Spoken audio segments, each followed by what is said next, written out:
What's your guys' cards? You know what? I do not have a card on me. You don't have one on you? Do you want me to give you my information? No, that's cool. Just if you got it. Thank you, sir.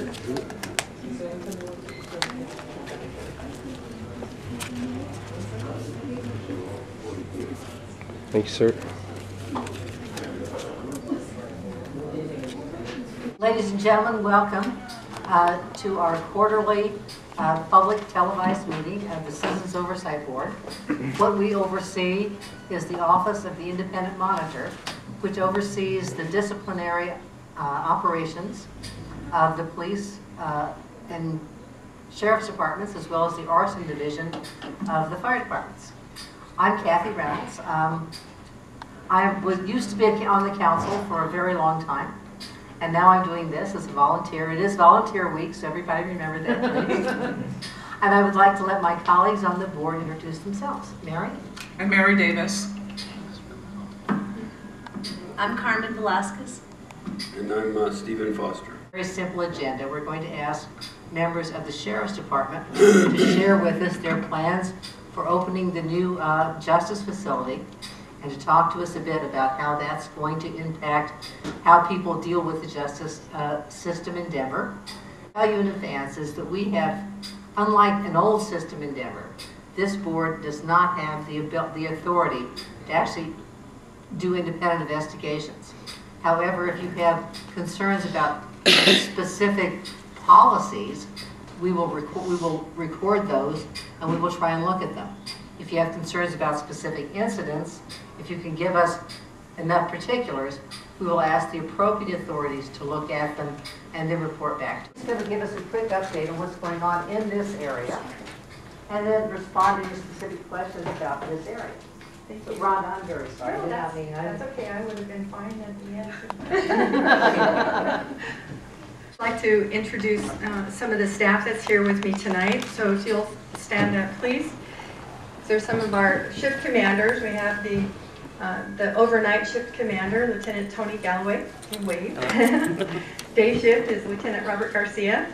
And then the afternoon shift is Lieutenant Pete Connor. And then Sergeant Joe Lenser from our STAT team. Was up 10% citywide, but in District 2 we're still down at 1%. So that's an accomplishment for the district. If you would like to look up the crime stats for your district or your neighborhood, it's on the denvergov.org website, and you can look at denvergov.org/SOPA, and you can look up those crime stats, and they're updated monthly. Property crimes are the most common to affect the community and individual citizens, as they're the highest number of crimes. I think is important. Thank you. Yes, sir, in the front row. Come to the mic, please.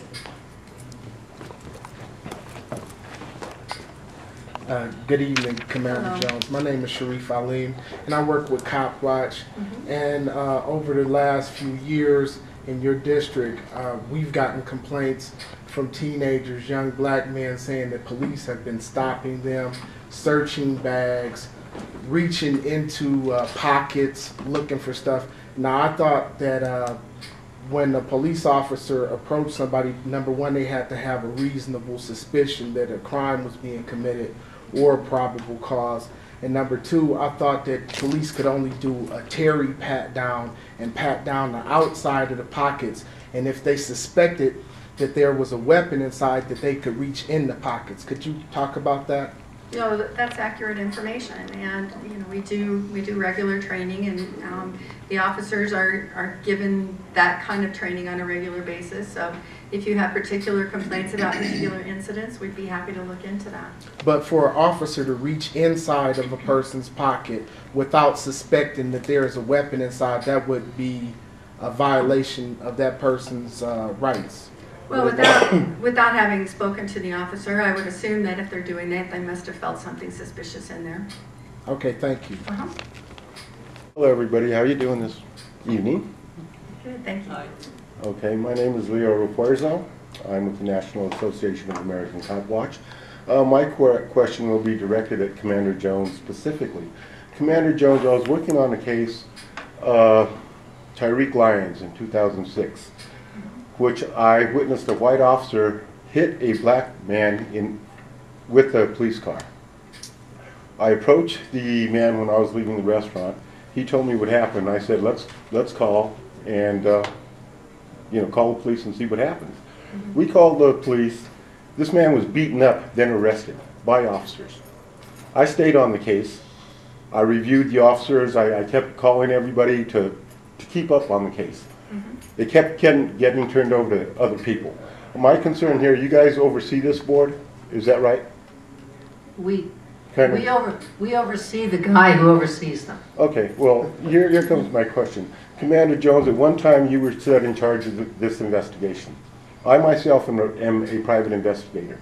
I asked you why you came up with the conclusion that this officer was not at fault. You told me you had done an investigation, and that's what you came up with. I asked you then that I was under the impression when you do an investigation, you talk to all the witnesses. You told me specifically yourself you had talked to all the witnesses personally yourself. You might remember me because I was very rude to you when I found out you lied to me, that you told me you talked to all the witnesses. I was the main witness. I was in contact with all the witnesses. You never talked to anybody. I was very upset at this. I went to Rosenthal's office to complain to Rosenthal's office.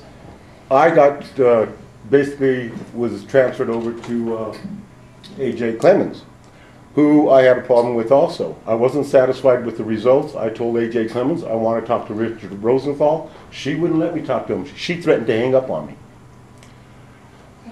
I then just basically didn't continue with her. I then talked to Councilman Montero and Councilman Hancock, who then talked to A.J. Clemens and told her to call me to resolve this matter.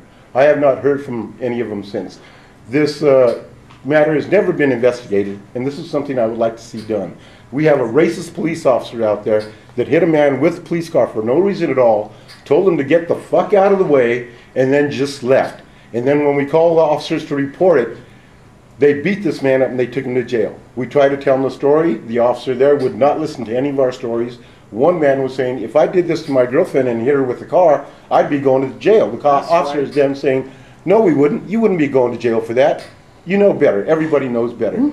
Commander Jones, I want to know what's going on with this investigation. What have you done? You've lied to me. Now there's people here to see this, the truth. We want the truth. What is going on here? What is going on with this officer? We want something done about this Officer Dobbs. This is a racist man in the midst of our society. We want something done about him. Right.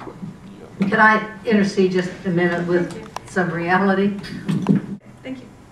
What I can tell you is that that case is closed, and I understand your frustration that the outcome of the case is not what you expected or what you would like to see, but the investigation was completed, and the interviews were done with the witnesses that were identified. I don't remember telling you that I talked to them personally. I remember telling you that the witnesses were talked to by Internal Affairs. There were statements from them.